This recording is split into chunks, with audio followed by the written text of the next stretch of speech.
Programme में आपको खुशामदीद कहते हैं। मैं असदुल्ला खान हूँ। हालिया ज़िमनी इंतखाबात के नतीजे में बहुत सी कंट्रोवर्सीज़ ने जन्म लिया है। एक तरफ डस्का में होने वाला NH-75 का जो इलेक्शन है उसके नताइज अभी तक जारी नहीं हुए और उस पर इलेक्शन कमीशन का कहना है कि उनको नताइज देर से मौसूल हुए और जो रिटर्निंग ऑफिसर्स थे वो प्रिजाइडिंग ऑफिसर्स थे वो गायब हो गए। प्रेस रिलीज़ पूरी जारी की है। इसके साथ साथ मरीम नवाज़ ने प्रेस कॉन्फ्रेंस किया और उन्होंने कहा है कि दोबारा इलेक्शन करवाया जाए, इससे कम हम किसी चीज़ पर राज़ी नहीं होंगे। अगर ना हुआ तो फिर आप मेरा एक मुख्तलिफ रूप देखेंगे। एक तरह से उन्होंने धमकी भी दी है कि जो इलेक्शन है इसको कबूल किसी सूरत नहीं किया जा सकता। तवील प्रेस कॉन्फ्रेंस थी, उसमें क्या बातें हुई हैं इस पर हम बात करेंगे। और फिर दूसरा जो नौशहरा का ज़िमनी इलेक्शन हुआ है उसमें ख़ुद PTI ने PTI को हराने में अहम किरदार अदा किया और इसके नतीजे में वहाँ के जो लियाकत खटक साहब आपाशी के वज़ीर हैं उनको उनकी वजारत से हटा दिया गया है इस इल्ज़ाम की वजह से कि उन्होंने अपने उम्मीदवार की मुखालफत में मुखालिफ पार्टी के उम्मीदवार को सपोर्ट किया, जिसकी वजह से PTI वहाँ से इलेक्शन हारी। ये सब क्या हुआ है इस पर आज हम गुफ्तगू करेंगे। मेरे साथ इरशाद अहमद आरिफ साहब सीनियर तजज़ियाकार हैं, बहुत शुक्रिया इरशाद साहब। और मकबूल जान साहब हमारे साथ मौजूद हैं और सब खुशामदीद। और अहमद बिलाल महबूब साहब हमारे साथ मौजूद हैं, सरबराह हैं पिलडाट के। मैं सबसे पहले आपको मरीम नवाज़ साहबा का ये बयान सुनवा देता हूँ जिसमें वो कह रही हैं कि पूरा का पूरा अमला 20-22 लोग अगवा कर लिए गए। सुनिए उन्होंने क्या कहा है। इन्होंने इलेक्शन कमीशन का अमला ही उठा लिया। कभी किसी ने सुना कि इलेक्शन कमीशन का पूरा अमला ही चोरी हो गया। कोई 20-22 प्रिजाइडिंग ऑफिसर्स हैं वो गायब कर दिए गए हैं। उनसे राब्ते की कोशिश की जा रही है लेकिन राब्ता हो नहीं पा रहा। अभी तक कोई नहीं जानता कि 14 घंटे ये ऑफिसर्स कहाँ रहे हैं इलेक्शन कमीशन के, इनको किसने रखा है, किस कानून के तहत रखा है, इनसे क्या करवाया है। क्योंकि हम इन टच थे इलेक्शन कमीशन के साथ, उन्होंने इनको बारहा पूरी रात वो इनको फ़ोन करते रहे लेकिन ये अवेलेबल नहीं थे। इसके अलावा अहमद बिलाल महबूब साहब, जो प्रेस रिलीज़ जारी हुई है इलेक्शन कमीशन ऑफ पाकिस्तान की तरफ से उसमें लिखा है कि हमारे जब प्रिजाइडिंग ऑफिसर्स का पता ना लगाया जा सका और हम उनसे रब्ता करते रहे, कोई रिस्पांस ना मिला, तो चीफ सेक्रेटरी साहब से हमने एक दफ़ा रब्ता करने की कोशिश की। 3 बजे उनसे रब्ता मुमकिन हो सका लेकिन उन्होंने कहा कि वो गुमशुदा ऑफिसर्स और पोलिंग बैग्स को ट्रेस करके रिजल्ट्स फराहम करेंगे। उन्होंने यकीन दहानी कराई लेकिन फिर उन्होंने अपने आप को अनअवेलेबल कर लिया। चीफ सेक्रेटरी साहब की बात हो रही है और फिर 6 बजे सुबह जो है वो प्रिजाइडिंग ऑफिसर से और उनके जो बाकी अमला है उनसे रब्ता हुआ।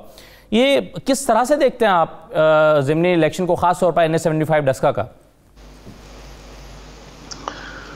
देखिए, वैसे तो इंतखाबात मामूल की कार्रवाई होनी चाहिए और हमने उनको अब कुछ अर्से से ये समझ लिया था कि मामूल की चीज़ें हैं, इल्ज़ामात भी लगते हैं और उसके ऊपर इल्ज़ामात का जवाब भी दिया जाता है। लेकिन इंतज़ामिया की तरफ से इस तरह का रवैया, जिसको इलेक्शन कमीशन ने भी तकरीबन कैंडिड अल्फाज में क्रिटिसाइज़ किया हो, ये काफ़ी अरसे के बाद देखने का मिला है।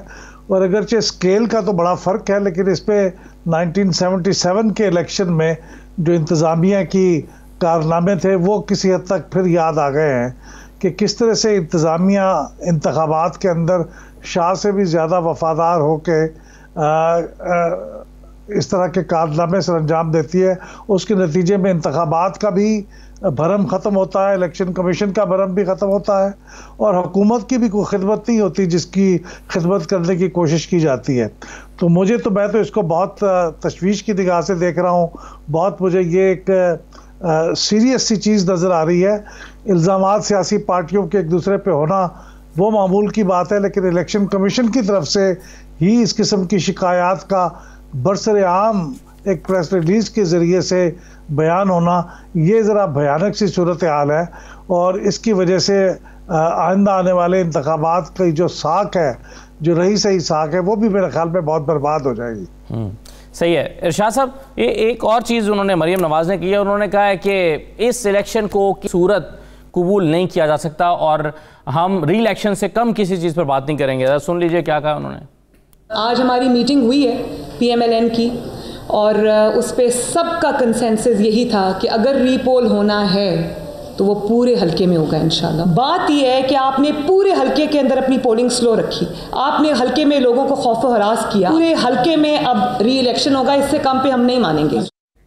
क्या शाह साहब री इलेक्शन होना चाहिए 75 में? देखिए बात यह है कि ये जो इलेक्शन कमीशन की प्रेस रिलीज़ आई है, जो जिस तरह के वाक़यात कल हम देखते रहे हैं, इसके बाद अपोजिशन को एक मजबूत मौक़िफ़ मिला है अगर वो दोबारा इलेक्शन की बात करती है इस हल्के में। और इससे भी आगे बढ़ के मैं बात करूँगा कि उसको ये मौका मिल रहा है कि अगले सेनेट के इलेक्शन हों या बल्दियाती इंतखाबात हों या आम इंतखाबात हों, वो एक नैरेटिव दे सकती है कि ये इलेक्शन कमीशन और इसके मातहत जो आरओज़ हैं, प्रिजाइडिंग ऑफिसर्स वगैरह हैं, वो इलेक्शन कराने के अहल नहीं हैं। ये एक मौका तो उनको मिल गया है और वो अपना मौका नहीं गंवाएंगे किसी सूरत में। इसमें जो मुझे नाअहली नज़र आती है वो देखें, सूबाई हुकूमत का ये फ़र्ज़ बनता है दो चीज़ें। एक तो यह है कि इंतखाबात में उसका रोल ये तो नहीं हो सकता कि वो मुदाखलत करे, लेकिन ये रोल उसका बनता है कि वो अमन अमान को यकीनी बनाए, और पुलिस और इंतज़ामिया ज़ाहिर है उसके मातहत होती है। कल जो कुछ हमें देखने को मिला वो लगता ये था कि हुकूमत जो कि एक फ़रीक भी है कि तहरीक इंसाफ इलेक्शन लड़ रही है, वो अगर अमन अमान को यकीनी बनाए तो उसको फ़ायदा है, उसकी क्रेडिबिलिटी भी बेहतर होगी और उसके वोटर को भी और सपोर्टर को भी मौका मिलेगा कि वो इल्ज़ाम ये मुस्लिम लीग नून पर लगता रहा है कि ये हमेशा इलेक्शन जीतते हैं अपने वफ़ादार अफसरों के ज़रिए, वफ़ादार लोगों के ज़रिए जो इंतज़ामिया में मौजूद हैं और पुलिस में मौजूद हैं। इमरान खान साहब मुसलसल ये बात कहते हैं कि जी 90 की दहाई में नवाज शरीफ साहब ने 80 और 90 की दहाई में अपने मनपसंद लोग भर्ती किए पुलिस में और क्रिमिनल्स को भर्ती किया गया, ये और वो सर। अब उसके बाद पुरअमन इंतखाबात करना ज़रूरी हो जाता है ताकि उन क्रिमिनल्स को या उन लोगों को जो नहीं चाहते कि क्रेडिबिलिटी बन सके हुकूमत की और इलेक्शन की, वो तो ख़राब करने की कोशिश करेंगे। तो उनकी रोकथाम क्या, क्यों, किसने की, क्यों नहीं की, ये सूबाई हुकूमत का और पुलिस और इंतज़ामिया का, इससे कमज़ोर इंतज़ामी गिरफ्त का एक पता चलता है। दूसरा इसका पहलू जो है वो ये है कि कल से मुसलसल जब ये इल्ज़ाम लग रहा था, पहले से ही अपोजिशन इल्ज़ाम लगाना शुरू कर दिया 5 साढ़े 5 बजे के बाद, तो उसके बाद उन प्रिजाइडिंग ऑफिसर्स का गुम होना, खा किसी ने भी किया हो, हम मान लेते हैं कि हुकूमत का नहीं किया, लेकिन हुकूमत का ये फ़र्ज़ तो बहरहाल बनता था ना कि वो ऐसा वाक़या ना होने दे। अब यानी मैं कम अज़ कम जो कह सकता हूँ हुकूमत के हक़ में बात वो ये है कि अगर ये इन्होंने धांधली की कोशिश की है अपने अफसरों के ज़रिए या अफसरों ने प्रिजाइडिंग ऑफिसर्स ने वफ़ादारी शो करने की, तो वो भी बड़ी अहमकाना तरीके से और एक नालायकी अपनी ज़ाहिर की है कि ये कोई तरीका नहीं है कि जनाब वाला 20-23 ढंग से नहीं किया। आप ये कह रहे हैं यानी अगर इल्ज़ाम अपोजिशन का मान लिया जाए तो वो भी कोई ढंग से, कोई तरीके सलीके से करने की ज़रूरत थी, वो भी इनसे नहीं हो सकी। लेकिन इसके से आगे जो बात है वो ये है कि ख़ुद इलेक्शन कमीशन ने प्रेस रिलीज़ तो जारी कर दी जी। उसने क्या इंतज़ामात किए थे, किस तरह की यकीन दहानियाँ उसने पुलिस से इंतज़ामिया से हासिल की थी कि वो जब एक इतनी बड़ी हाइप क्रिएट की हुई है अपोजिशन ने, PDM की एक तहरीक चल रही है और ये मुतालबा हुआ कि फ़ौज वहाँ मौजूद नहीं होनी चाहिए, तो क्या इलेक्शन कमीशन को ये अंदाज़ा नहीं था कि अगर फ़ौज, जो माजी में हमारा तजर्बा है, फ़ौज मौजूद नहीं होगी तो ये पुलिस और ये इंतज़ामिया इस काबिल है कि पुरअमन और फेयर इलेक्शन करा सकें? ये सवाल इलेक्शन कमीशन पर भी बनता है। ठीक है। और ये साहब, क्या जो इंतखाबात हुए हैं इसके नताइज को तस्लीम करना आसान होगा? और फिर ये कि इंतज़ामिया की ज़िम्मेदारी कितनी होगी कि जिस अंदाज में कल सारा दिन भी वहाँ पर फायरिंग के वाक़यात पेश आते रहे, असलहे की नुमाइश होती रही, इस पर कल भी हमने कुछ गुफ्तगू की थी, लेकिन इसके बाद अब जो गैर सरकारी नताइज हैं जिसको पोस्ट कर रही हैं PTI, जिसको शहबाज गिल साहब ने ट्वीट की है, जिसको फिरदौस आशिक अवान साहबा ने अपनी जीत का दावा किया कि हम इतने हज़ार वोटों से जीत गए हैं, इसको इसी अंदाज में दावा किया जा सकता है? देखिए, इससे ज़्यादा बॉडी मैंने अपनी पूरी तारीख में, सियासी तारीख के अंदर भी और अपने एडमिनिस्ट्रेटिव जिंदगी के अंदर भी मैंने नहीं देखा। मतलब साहब यह है कि हर पोलिंग स्टेशन जो होता है उसके अंदर प्रिजाइडिंग ऑफिसर जो होता है वो एक सरकारी मुलाजिम होता है, और सरकारी मुलाजिम को बात है डिप्टी कमिश्नर ही नॉमिनी करते हैं, सेशन जज एक मोहर तस्दीक करने वाली चीज होती है, अब तो वो भी करेंगे। उस पोलिंग स्टेशन की एक सिक्योरिटी प्लान बनता है, उसके ऊपर 2 या 3 सिपाही नहीं होते, बल्कि उसका प्लान होता है कि फिर उस पोलिंग स्टेशन के अंदर जो डब्बा होता है, जिसका खाना बनता है, उस थैले का एक सिक्योरिटी प्लान होता है कि उसको कौन लेके जाएगा, कैसे लेके जाएगा, और रास्ते में कोई उठाना ले जाए, ये भी एक प्लान बनता है, और ये प्लान जो है ये एडमिनिस्ट्रेशन बनाती है। इसके अंदर से 22 लोग जो है कैसे निकल के चले गए, ये तो बिल्कुल ऐसे है तो जैसे जेल तोड़ के 22 कैसे भाग गए, क्योंकि प्रिजाइडिंग ऑफिसर जो है वो मुकम्मल तौर से सिक्योरिटी इजहार के अंदर होता है, और वही एक चीज होती है जिसकी सिक्योरिटी इंश्योर करने वाली होती है, क्योंकि उसको कोई कत्ल भी कर सकता है, उसकी लड़ाई के अंदर उससे हमला भी हो सकता है, 1000 चीजें हो सकती हैं। इसका मतलब यह है कि ना कोई सिक्योरिटी प्लान था, इसका मतलब यह है कि ना कोई किसी किस्म का उसको प्रिजाइडिंग ऑफिसर की सैंक्टिटी मौजूद थी। ये तो इस सब मुझे तो ये लगता है कि अगर किसी ने हरकत की भी है तो इसको इंतहाई भोंडे तरीके से की गई है। और दूसरी बात यह है कि उसकी खुदा को जो चार्ज बनाया गया था, आप डिप्टी कमिश्नर जो है या एसपी जो है वो बड़े आराम से कह सकता है कि भाई जो मर्जी करना है तुम कर लो, तुम बेशक लानत कर दो, जो मर्जी करो, वो अपने साथ रेंजर बुलाना चाहता है वो बुलाए। और फिर आप सोचें कि एक पूरे पंजाब की पुलिस मौजूद है, FIR जैसे फर्स्ट आर्म रिजर्व कहते हैं वो मौजूद है। अगर आप एक हल्के का इलेक्शन नहीं करा सके और 22 पोलिंग स्टेशन आपके हाथ से निकल गए, तो जब पूरे मुल्क में इलेक्शन कराने का मौका आएगा तो करेंगे क्या आप? ठीक है, बिल्कुल सही है, ये सवाल है। और मैं एक दो चीज़ें और बस पूछना चाह रहा हूं अहमद बिलाल महबूब साहब से, चंद मिनट और चाहूँगा सर, मगर मुझे ब्रेक लेना है। ब्रेक के बाद वापस आके ज़रा मैं उनसे पूछता हूँ, ये जो आर्ग्यूमेंट हुकूमत का है कि जनाब जहाँ PMLN जीत गई है वहाँ धांधली का शोर क्यों नहीं मचा रही, और यहाँ हार गई है तो धांधली का शोर मचा रही है, और फिर ये कि क्या आप मरियम नवाज का जो मुतालबा है कि री इलेक्शन होना चाहिए, क्या आप अहमद बिलाल महबूब साहब भी समझते हैं कि री इलेक्शन होना चाहिए? ब्रेक लेते हैं, ब्रेक के बाद वापस आते हैं।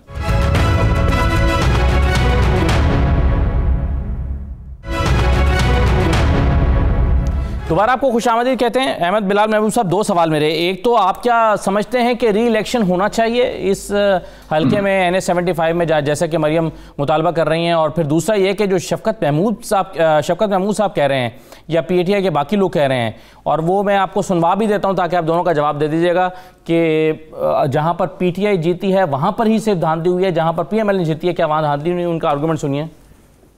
नौशहरा में इलेक्शन हुआ, हुकूमत PTI की, PMLN वहाँ से जीत गई, इलेक्शन के बारे में कोई शिकायत नहीं। वज़ीराबाद का इलेक्शन हुकूमत PTI की, PMLN जीत गई, सब ठीक है। तो डस्का का इलेक्शन है क्योंकि वो करीब है और हुकूमत फिर PTI की है, लेकिन वहाँ पे बिल्कुल ही एक मुख्तलिफ बयानिया जो है उसको बनाया हुआ है। तो गर्ज ये है कि जहाँ जीत जाए वहाँ तो सब ठीक, जहाँ हार जाए या हारने का खदशा हो वहाँ सब गलत। जी अहमद बिलाल महबूब साहब, देखिए ये जो दूसरे सवाल का जवाब मैं पहले देता हूं कि अगर तो इस तरह के वाक़यात उसके साथ ना हुए होते जैसे कि डस्का में हुए हैं, और ये दूसरे इलेक्शनों की तरह होता जैसे गुजरांवाला में हुआ, जैसे नौशहरा में हुआ, जैसे इससे पहले सिंध में भी बाई इलेक्शंस हुए, बलूचिस्तान में भी हुए, इक्का दुक्का छोटे मोटे वाक़यात के अलावा अगर कोई इतनी भयानक सूरत हाल पैदा ना होती कि बाकायदा पूरे दिन तकरीबन फायरिंग होती रही, और फिर उसके बाद ये कि प्रिजाइडिंग ऑफिसर्स 20 के करीब वो वक्त पे पहुंच के उन्होंने अपने रिज़ल्ट पेश नहीं किए, तो ये अगर दो चीज़ें ना हुई होती तो फिर ये हुकूमत का ये कहना उसके अंदर बहुत वज़न होता कि देखिए अब बाकी जगहों पे भी हमारी हुकूमत के होते हुए आप जीत गए तो हमें कोई एतराज़ नहीं हुआ, तो यहाँ पे अगर आप हार गए हैं तो आपको क्यों एतराज़ है। लेकिन चूंकि ये बड़े सीरियस किस्म के वाक़यात हुए हैं 2-3, और ख़ास तौर पे प्रिजाइडिंग ऑफिसर्स का गायब होना, तो इसलिए ये हुकूमत का ये जो आर्ग्यूमेंट है ये अब कमज़ोर हो गया है, वो ये बात ये नहीं कह सकते। और जो पहला सवाल था कि अब ये हालात में जबकि इसकी क्रेडिबिलिटी इतनी डिस्ट्रॉय हो जाए जितनी इस वक्त हो गई है कि वो खास तौर पे वो प्रिजाइडिंग ऑफिसर वक्त पे नहीं आ सके, सारा दिन ये वाक़यात भी होते रहे, तब इसके बाद मेरे ख्याल में ये मैं इरशाद आरिफ साहब के आर्गूमेंट से इत्तफाक करता हूँ कि अब ये अपोजिशन का जो बयानिया है उसको तक़वियत मिलती है इन सारी बातों से, और अगर वो ये मुतालबा करते हैं कि इंतखाब दोबारा हो तो उसके अंदर एक वज़न मुझे महसूस होता है। सही है। और री इलेक्शन आप समझते हैं कि होना चाहिए या नहीं होना चाहिए? जी, इसके बाद री इलेक्शन का मुतालबा मैं समझता हूँ कि उसके अंदर वजन मौजूद है, वो इलेक्शन होना चाहिए। जी हाँ, राइट सर। औरिया साहब, ये ज़रा एक और मामले की तरफ आते हैं। ये लियाकत खट्टक साहब जो हैं इनको वजारत से हटा दिया गया है। वैसे तो अभी हम कोशिश करेंगे खैबर पख्तूनख्वा हुकूमत का मौक़िफ़ भी आ जाए, कामरान मंगल साहब ने हमें ज्वाइन करना है, लेकिन आप ये खुद पीटीआई ने खुद पीटीआई के ही उम्मीदवार को हराने में किरदार अदा किया, सिर्फ इसलिए कि वो चाहते थे कि उनको टिकट मिले, उनको नहीं मिला था, उन्होंने कहा कि फिर जिसको टिकट मिला हम उसके खिलाफ जाएंगे। तो पासबा मिल गए काबे को सनम खाने से। और ये साहब देखिए, ये तकरीबन हर पार्टी के अंदर ऐसे ग्रुप और ऐसे ग्रोह मौजूद हैं और वो करते रहते हैं, लेकिन पाकिस्तान में पीटीआई जो ऐसी चीज है जो रिएक्शन करने में बड़ी तेज है।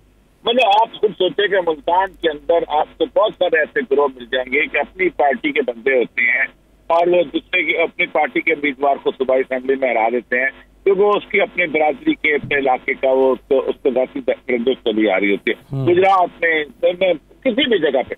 लेकिन वो कहते हैं यार पार्टी है, चल रही है, बस ठीक है, चलने दो, सब कुछ अंदर की रिफ्त को वो ऊपर आ लेते। हमारे यहाँ सियासत है ही इसकी चीज है, हमारे यहाँ सियासत नजरियाती सियासत तो है नहीं। हमारे यहाँ तो अगर एक आदमी जो है अगर मुखालफ है और मुखालफ पीटीआई में शामिल हो गया है तो ये हो नहीं सकता बेटा को पीटीआई को पसंद करता है तो पीटीआई में शामिल हो जाए, वो नून लीग में जाए ही जाए, वो कहेगा नहीं इसका मुकाबला करना। लेकिन पीटीआई का मामला ये है कि ये ओवर रिएक्ट करती है सियासत के अंदर। अब उसको उतार दिया कि तुमने उसको, हो सकता है वो कल को कहे कि मैंने नहीं किया था।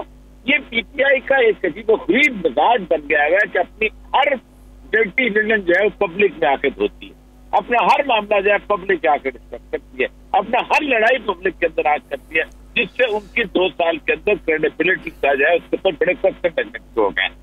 करना था आराम से कर लेते, फौरी करने की क्या जरूरत है, आपके पास सबूत क्या है, कैसे हैं, ये भी बहुत बड़ा इशू है। तो ये मेरा ख्याल है कि मैच्योरिटी जो है ना वो पूरी पॉलिटिक्स में नहीं आ सकती। जी इरशाद साहब, ये एक और बात ये है कि ये इलेक्शन हो गया, इलेक्शन कैंपेन के दौरान पीटीआई को पता होना चाहिए था कि उनके अपने लोग जो हैं वो सपोर्ट नहीं कर रहे अपनी पार्टी को। एक्शन पहले नहीं लिया गया, एक्शन बाद में लिया गया जब इलेक्शन हार गए हैं। क्या पीटीआई की कमज़ोर गिरफ्त की ताबीर करता है ये सारा मामला? देखिए, बिल्कुल, मैं सिर्फ पार्टी के अंदर की बात नहीं कर रहा, हुकूमत में भी यही मामला हो रहा है। कैबिनेट का आप देख लें कि खान साहब के कैबिनेट के मिनिस्टर हैं, एक आदमी जो है कुछ कह रहा है, कोई कुछ कह रहा है। यही पार्टी का मामला है और यही तकरीबन हुकूमत का मामला है। कमज़ोर इंतज़ामी और गिरफ्त और नज़म की कमज़ोरी जो है उसका ये नतीजा है। जब आपने टिकट जारी किया, जिन लोगों ने मुखालफत की होगी वो सामने आए होंगे। अगर लियाकत खटक का बेटा कंपेन कर रहा था अपने चचा के उम्मीदवार के ख़िलाफ़, चचा या ताया जो भी हैं परवेज़ खटक साहब, तो क्या किसी को नहीं पता चला? कल उस वक्त पता चला जब उसने सरेआम जश्न मनाया पीटीआई के उम्मीदवार के हारने का और आपने फौरी तौर पर उसको कर दिया। ये कोई तरीका नहीं है। इस तरीके से आप मुल्क नहीं चला सकते, जमातें नहीं चला सकते। जमात में डिसिप्लिन ज़रूर होना चाहिए, बिल्कुल डिसिप्लिन होना चाहिए, कार्रवाई होनी चाहिए, लेकिन ये पहले करने की ज़रूरत है, ये बाद में नहीं। इसका मतलब है पहले आप इतना लाता थे, इमरान खान साहब भी और महमूद खान साहब की आपने परवाह नहीं की। आपका ख्याल ये था कि इलेक्शन फिर भी हम जीत जाएंगे।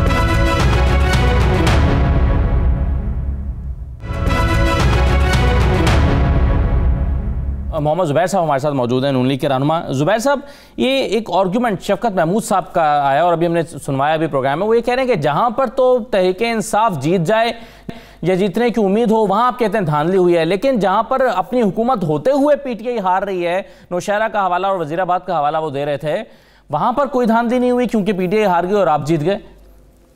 नहीं, एक तो ये तो जनरल स्टेटमेंट है ना, ये तो बड़ा एक सिंपल सा स्टेटमेंट है जो ये कहा जा सकता है पीटीआई का नैरेटिव हो सकता है। लेकिन हम जब कहते हैं जिस तरह कल जो डस्का में हुआ था तो उसमें एक हम उसको बैकअप कर रहे हैं ना अपने आर्गुमेंट से, और ये बड़े सीरियस आर्गुमेंट है। फॉरगेट अबाउट पीएमएलएन, पीटीआई को छोड़ दें, सबको छोड़ दें। इलेक्शन कमीशन ने जो कहा है कि इलेक्शन कमीशन और उनके प्रिसाइडिंग ऑफिसर्स का इतने घंटे तक राब्ता खत्म हो गया, ये क्या छोटी बात है? हम कर क्या रहे हैं कि मुल्क में हम ये नहीं कर सकते कि वो 20 या 22 या 23 जो प्रिसाइडिंग ऑफिसर्स थे वो कहाँ गायब थे, वो किधर थे? क्या चीफ सेक्रेटरी आके उन्होंने वजाहत की है कि जो इलेक्शन कमीशन क्लेम कर रहा है कि वो उनको फोन पर बात भी हुई थी और उन्होंने वादा किया था कि मैं जवाब दूंगा, क्या आईजी पुलिस ने कोई जवाब दिया है? तो अभी ये तो पूरा इलेक्शन का प्रोसेस ही मुतनाज़ा हो गया। अभी अगर हम कहें कि इसको पीछे छोड़े और आगे चलना शुरू करते हैं तो this is simply not acceptable. बजाय कि शफकत महमूद या असद उमर उस स्पेसिफिक चीजों का जवाब दें। वो ये कह रहे हैं जहाँ ये जीत जाते तो एक्सेप्ट कर लेते, जहाँ हार जाते तो भाई हारने और जीतने की तो बात है। अभी तो इलेक्शन कमीशन ने अनाउंस नहीं किया रिजल्ट, तो हारने और जीतने की तो बात ही नहीं है जी। अच्छा जुबैर साहब, अभी चूंकि बात ये है मेरी जी किस दुनिया में पाकिस्तान रह रहा है। 5 बजे इलेक्शन खत्म होता है, 5 बजे के बाद आप खुद काउंटिंग का एक खुद रैंडम कोई कर लें कि एक पोलिंग स्टेशन का आ जाता है 7 बजे तक। आज से 10 साल पहले आप सब लोग माशाल्लाह एक्सपर्ट्स बैठे, आप उठा के देख लें 2008, 2009, 2010 बाय इलेक्शन वगैरह, 2013 के इलेक्शन उठा के देख लें। 8, साढ़े 8 बजे सारे तकरीबन इलेक्शन रिजल्ट आने शुरू हो जाते हैं शहरों से। यहाँ पता नहीं अब शुरू क्या हो गया, सुबह 6 बजे क्यों? क्वेश्चन ही वहीं रेज होना शुरू हो जाता है जब आप इतना लेट रिजल्ट अनाउंस करने की बातें करते हैं। फिर मुतनाज़ा तो होगा। अब एक्सेप्ट हम तो नहीं कर सकते कि जी 2018 में हुआ तो चलो जी पूरा का पूरा इलेक्शन आगे चला गया और हम ठीक है। अच्छा जुबैर साहब, एक चीज और जुबैर साहब बात यह है कि अगर एक पोलिंग स्टेशन पे या चंद पोलिंग स्टेशन पे पोलिंग एजेंट जो हैं वो इत्तेफाक नहीं कर रहे, बार बार गिनती हो रही है, बार बार गिनती रुक रही है, तो डिले तो होगा। दूसरा, हमारे यहाँ जो रसद के नकलो हरकत के ज़राए हैं उनका भी आपके इल्म में है, धुंध भी थी, तो ये ताख़ीर तो एक नेचुरल चीज़ें हो सकती है, लेकिन ये गायब होना वाक़तन इम्पॉर्टेंट चीज़ है। ये ताख़ीर वाली बात जो है 18 के इलेक्शन में भी हमने देखा, हम लोग ट्रांसमिशन में थे कि ताख़ीर की तो जायज़ वजूहात भी हो सकती हैं। जायज़ हो सकती हैं, लेकिन वो जो जायज़ वजूहात है उसको समझने की भी तो जरूरत है। हम सब पढ़े लिखे लोग हैं, हम ये समझने से कासिर हैं कि जहाँ एक वो होता है काउंटिंग हो रही होती है, जितने पोलिंग एजेंट्स हर पार्टी के किसी एक पोलिंग स्टेशन में हैं उतने दूसरे में, प्रिसाइडिंग ऑफिसर्स भी उतने ही हैं, सब कुछ उतने हैं, तो उसमें फिर ताखीर का मतलब समझने कुछ तो समझना चाहिए। और फिर सबसे बड़ी बात ये, लेट दोस 20-23 presiding officers speak. Chief secretary आगे बता दें कि उन्होंने क्या किया था, आईजी आगे बता दें उन्होंने क्या किया था। आप पाकिस्तान की तारीख में बड़ी बड़ी धांधियां हुई हैं, लेकिन कभी भी इलेक्शन कमीशन इस तरह से नहीं बोला। अभी जो सबसे बड़ा इदारा है जिसने रिस्पॉन्सिबिलिटी लेनी है, ये वैसी है कि ट्रैफिक कंट्रोल और पायलट का राब्ता खत्म हो जाए और आप ये कहें कि कुछ हुआ ही नहीं है, आगे चलें जी। कैसे आगे चले हम? सही है, वो जब भी जहाज को खराब होता है तो ये क्लेम। अच्छा, एक चीज मुझे जुबैर साहब ये बताइए कि अभी जाहिर है इसका रिजल्ट आया नहीं है, लेकिन अपनी पूरी छानबीन और तहकीक करने के बाद अगर ये रिजल्ट आता है और PMLN की फेवर में आ जाता है तो क्या फिर भी आप चाहेंगे री इलेक्शन हो? देखिए, हमने तो डिमांड पहले ही कर दिया है कि जी पूरा का पूरा इलेक्शन मुतनाज़ हो गया। ये तो मेरा ख्याल है इसको हम बड़ा क्लियर, मरियम नवाज साहिबा ने जो अभी प्रेस कॉन्फ्रेंस की है, वी डिमांडेड रीपोलिंग, बिकॉज हमें खतरा ये है कि ये 22 स्टेशन में सिर्फ रीपोलिंग, शायद मुझे नहीं पता क्या इलेक्शन कमीशन का फैसला होगा, बट इतना इम्पोर्टेंट है, पाकिस्तान के मुस्तकबिल की बात कर रही है। जनरल इलेक्शन अगर जिस बुनियाद पर होने उसकी बात हो रही है, तो क्या पूरा इलेक्शन दोबारा नहीं करवा सकते? करवा लें पूरा इलेक्शन दोबारा। सही है। अच्छा, एक चीज़ और मुझे सर बताइए कि कल जो फायरिंग के वाक़यात पेश आए उसमें एक कारकुन की इस साइड से हलाकत हुई PTI से और एक PMLN से, क्या इसकी कम से कम आधी जिम्मेदारी नून लीग कबूल करती है कि उधर से भी अगर असलाह चलाया गया या नुमाइश हुई, हमारी तरफ से भी हुई, आधी जिम्मेदारी कबूल करते हैं सर? आधी क्यों करें? सूबाई हुकूमत किसकी है? PTI की। वफाकी हुकूमत किसकी है? PTI की। लॉ एंड ऑर्डर किसकी रिस्पॉन्सिबिलिटी है? PTI की। IG किसने लगाया हुआ है? PTI ने। सारे जो कमिश्नर्स हैं वो किसने लगाए हुए? PTI के। लॉ एंड ऑर्डर मेंटेन अगर नहीं कोई कर सकता तो PTI की रिस्पॉन्सिबिलिटी, और किसकी रिस्पॉन्सिबिलिटी? ये आधे का क्या मतलब होता है कि जी वहां से भी चलेगी वहां से भी चलेगी? नहीं जुबैर साहब, अगर आपके कारकुन ने गोली चलाई है, एक बंदा मर गया, तो जिम्मेदारी उसकी भी PTI पर है। PTI, मैं तो पहले ओवरऑल एक ये तो बड़े मुश्किल हो गई है कि आप ये कह रहे हैं कि जी अगर किसी कारकुन ने गोली चलाई तो इसका मतलब ये है कि मुल्क में कोई निजाम है ही नहीं, जनरल लॉ है, जो गोली चलेगी जिस तरफ से तो उसकी उतनी रिस्पॉन्सिबिलिटी होगी, दूसरी तरफ से चलेगी तो उतनी होगी। तो सर ये आर्गुमेंट इस्तेमाल करते हुए तो कोई कातिल भी कह सकता है कि जनाब मेरे पास असला, हुकूमत ने मुझे असला चलाने से क्यों नहीं रोका? जिसकी है चौकीदार की होती है responsibility, law and order maintain करना किसकी रिस्पॉन्सिबिलिटी है? मैं ये नहीं कह रहा कि अगर नून लीग के वर्कर ने कोई गोली चलाई है, मुझे नहीं पता, और वो रिस्पॉन्सिबल नहीं होना चाहिए, बिल्कुल होना चाहिए, लेकिन प्लीज अंडरस्टैंड इस तरह से असेसमेंट करके और दूसरी तरफ मुड़ के चलेगा ना, तो फिर ये हुकूमत है किस काम की? जुबैर साहब, ये सानिया मॉडल टाउन जिसमें 15 लोग शहीद हुए थे, उसकी जिम्मेदारी आप कबूल करते हैं? आपकी हुकूमत थी, आपकी एडमिनिस्ट्रेशन थी। पहली बात ये है कि 2.5 साल हो गए, 2.25 साल ये हुकूमत आए थे, वो शोर मचा के मॉडल टाउन का उन्होंने सारा बेनिफिट उठा लिया। एक तो वो मौलाना साहब खुद गायब हो गए जब से ये हुकूमत आई है, जो आते थे और डिमांड करते थे साने मॉडल टाउन की तहकीकात। सुन ले मेरी बात, आपकी आर्गूमेंट जो है, आर्गूमेंट तो अपनी को पर कायम, मैं आर्गूमेंट दे रहा हूँ ना, मैं कह रहा हूँ कि 3.25 साल हो गए, हुकूमत वक्त है, कर लेती इन्वेस्टिगेशन। कितना शोर मचाते थे इमरान खान, कर लेना अभी इन्वेस्टिगेशन, चाहे शहबाज शरीफ रिस्पॉन्सिबल है, चाहे कोई और रिस्पॉन्सिबल है, we will accept the responsibility। नहीं, लेकिन जुबैर साहब वो आर्गुमेंट किया था ना कि आप ये कह रहे हैं कि चूंकि आप ये कह रहे हैं कि चूंकि ये जिम्मेदारी इंतजामिया की होती है कि उसने लॉ एंड ऑर्डर मेंटेन नहीं किया, तो उस तरह ये इम्प्लाई करेगा कि उस वक्त भी जिम्मेदारी इंतजामिया की। एब्सोल्युटली। अगर मॉडल टाउन की कितनी डिस्कशन, कितने टॉक शोज आपने भी किए, कभी ये होता था कि जी आधी रिस्पॉन्सिबिलिटी इधर देते, आधी इधर देते। शहबाज शरीफ ही पर उंगलियां उठती थी ना, Shehbaz Sharif, he was responsible to explain the conduct of the police. Rana Sanaullah was asked to explain the conduct of the police because he was the law minister of the province. ये तो और FIR किस-किस के against कटी थी? मियां नवाज शरीफ के against कटी थी, प्राइम मिनिस्टर के अगेंस्ट, इंटीरियर मिनिस्टर के अगेंस्ट। चलें, बिल्कुल sir, thank you very much. अभी टाउन का क्या मामला जो है वो तो यहाँ तक पहुँचा हुआ है कि मॉडल टाउन में जो है वो अभी इस बात पर अदालत में लाहौर हाई कोर्ट में बहस हो रही है कि नई JIT बन सकती है कि नहीं बन सकती। तो अभी तो इस बात पर बहस हो रही है, बनना ना बनना बात की बात है। कामरान बंगश साहब हमारे साथ मौजूद हैं। ये जो लियाकत खट्टक साहब को फारिग किया गया और वहाँ पर जो मामला हुआ है, इस पर हम गुफ्तगू करेंगे। छोटा सा ब्रेक ले रहे हैं, ब्रेक के बाद वापस आते हैं।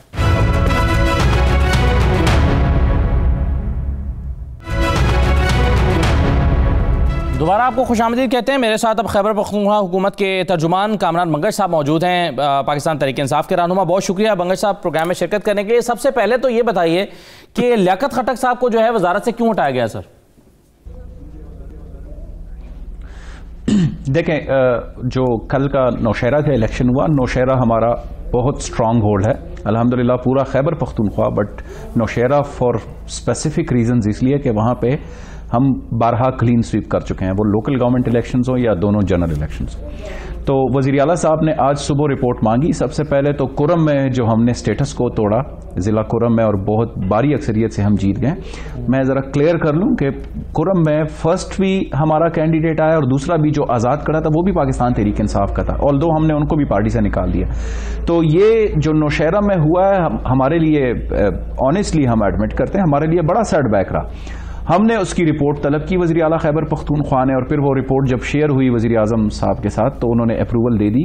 उसमें हमारे सिटिंग मिनिस्टर लियाकत खट्टक साहब जो कि इरिगेशन के हमारे मिनिस्टर हैं, उनका और उनके बेटे की उसमें रही है मुस्लिम लीग नून के साथ। ये जो मुस्लिम लीग नून के कैंडिडेट जीते हैं ये कभी तारीख में नहीं जीते, इन्होंने कोई 10-12 हज़ार से ज़्यादा वोट्स नहीं लिए। कल जो है फिर ये पता चला कि इनके घर में जश्न हो रहा है, इनके बेटे जश्न कर रहे हैं, तो उन्होंने सपोर्ट करने पर निकाला गया है हमारे जो वर्कर्स, या जश्न मनाने पर निकाला गया है? क्योंकि सपोर्ट करने पर निकाला जाते तो शायद वो इलेक्शन से पहले निकाल दिए जाते, क्योंकि सपोर्ट तो वो पहले से कर रहे थे और रिपोर्ट्स आपके पास आई एम श्योर होंगी या होनी चाहिए। ये जश्न पर निकाला गया या सपोर्ट करने पर? देखें मैं आपको एक बात बताता हूँ, कोई कॉज जब आती है तो उसके बाद इफेक्ट सामने आता है। हमने इलेक्शन से पहले बारहा लियाकत खट्टक साहब के साथ उनके जो घरेलू मसाइल थे उनके बारे में उनके साथ टेकअप किया इस इशू को, लेकिन हमें बारहा जो है वो एक तो कोल्ड शोल्डर और एक ये भी तरदीदी डिनायल मोड भी था कि जी हम नहीं कर रहे सपोर्ट और ये और वो ना।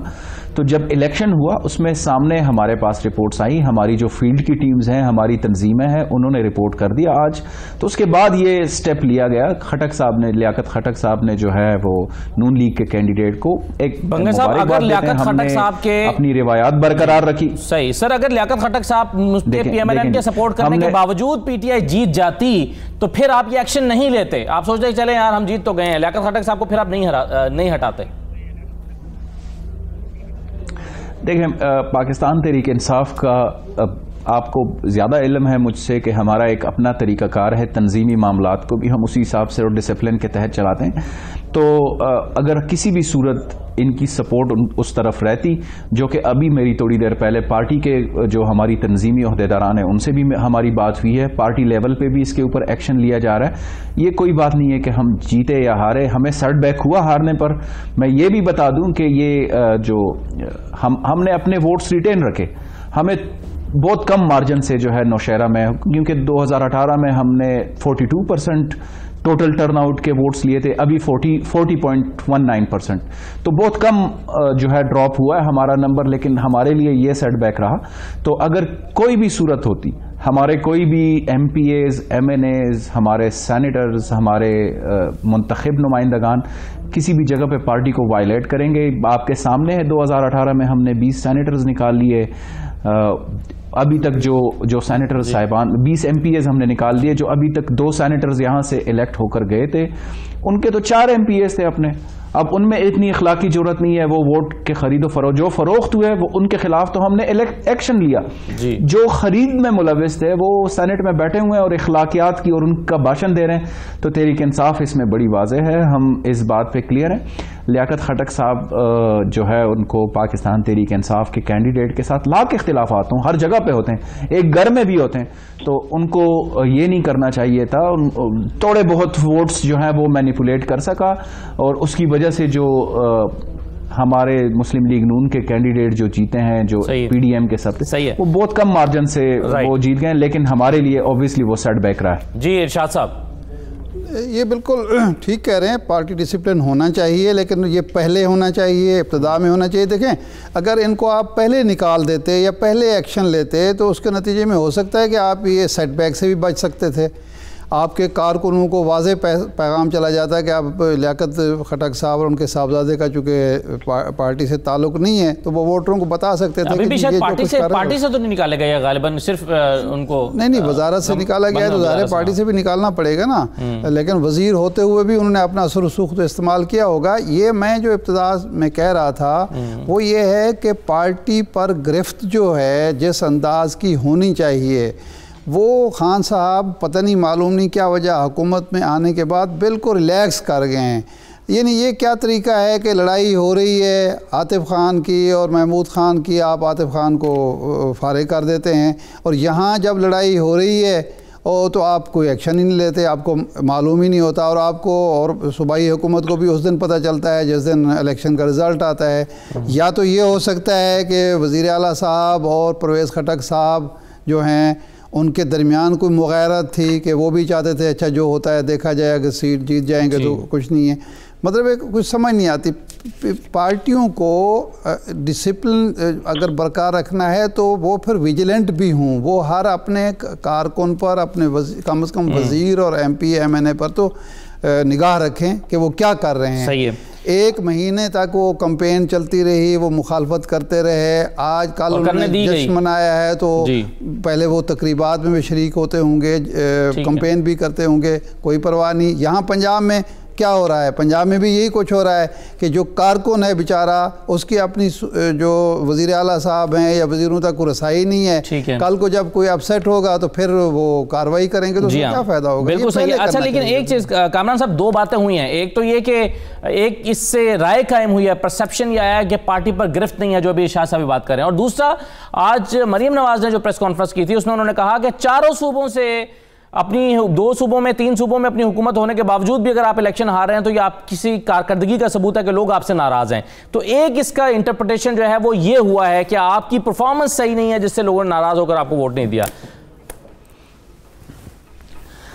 देखें, एक तो जो पहली बात गिरफ्त की कर रहे हैं, आपका अपना एनालिसिस है, आप ऑब्वियसली आउटसाइडर्स हैं, आप और एंगल से चीज़ों को देखते हैं, लेकिन मैं चूंकि इनसाइड हूँ पार्टी का, मुझे पता है कि हमारी नज़रिए का, हमारी जो पॉलिटिक्स है उसका महवर इमरान खान है। तो इमरान खान साहब जो हैं वो किसी सूरत ना माइक्रो मैनेज कर सकते हैं चीज़ों को, ना उनको करना चाहिए, ही इज़ अ लीडर। तो वो जो गिरफ्त की आप बात कर रहे हैं, हमारी तो सारी पार्टी खान साहब के नजरिए के इर्द गिर्द घूमती है, ठीक है। तो एक बात तो बड़ी वाज़ेह है कि खान साहब की गिरफ्त हमारे जहनों में, हमारे दिलों में है, उसमें कोई दूसरी राय नहीं है। दूसरी बात जो आपने की है मोहतरमा की जो प्रेस कॉन्फ्रेंस है, देखें इन्होंने 90s में आप उठा लें सारे इलेक्शंस, इन्होंने उसको मुतनाज़ करने की इनकी एक्सपर्टीज है इन चीज़ों में। PP 51 ये जीते हैं तो कहते हैं कि जी हम जीत गए, और डस्का में हारे हैं तो फिर उसको मुतनाज़ करने की कल रात से एक बहुत बेहतरीन मुनज़्ज़म कोशिश की है, सब लोग मिल गए इनको। कुरम में ये हार गए हैं तो इन्होंने अजीब अजीब शोशे डाल दिए हैं, नौशहरा में जीत गए हैं तो इन्होंने कहा सब कुछ ठीक है। इदारों को बदनाम करना इनकी रविश है, इन्होंने हमेशा यही किया।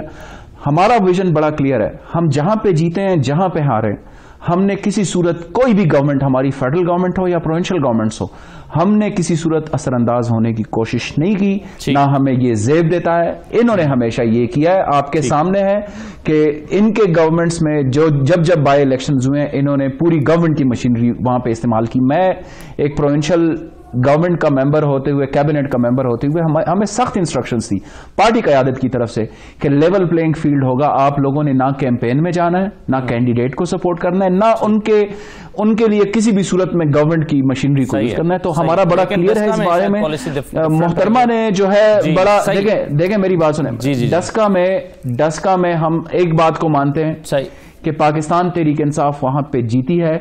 इदारों के ऊपर ये जिम्मेदारी बनती है कि वो तो कानून के ताबे रहें, नून के ताबे ना रहें। जी औरिया साहब, ये दोशहरा वाला जो इलेक्शन है, इससे तहरीक इंसाफ को क्या कुछ सीखने की जरूरत है, या किस कमजोरी की वजह से ये हुआ है?